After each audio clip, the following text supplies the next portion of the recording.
So guys, আজকে tiffin হিসেবে মা বানালো পকোড়া। তো টিফিন হিসেবে আজকে মা পাকোড়া বানিয়েছে। তো চলুন দেখা যাক কেমন খেতে হয়েছে। আর মা বানিয়েছে মানে নিশ্চয়ই তো অসাধারণ খেতে হবে। আর বিশেষত মা এই পকোড়াটা বেশ ভালোই বানায়, দারুণ টেস্টি হয়। আমার তো প্রচুর ভালো লাগে। তো চলুন এখন টেস্ট করার পালা। আপনাদের যদি ইচ্ছা হয় তাহলে আপনারাও আসতে পারেন। তো চলুন আমি এখন টেস্ট করছি।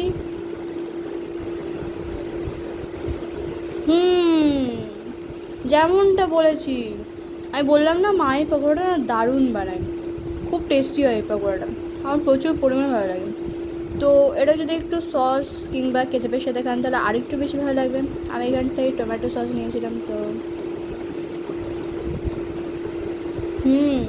দারুণ টেস্টি, কী বলবো আপনাদের।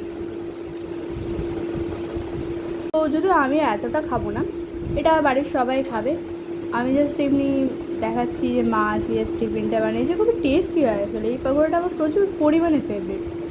তো পকোড়াটা খাওয়ার পর আমাকে আবার পড়তেও হবে গাইজ।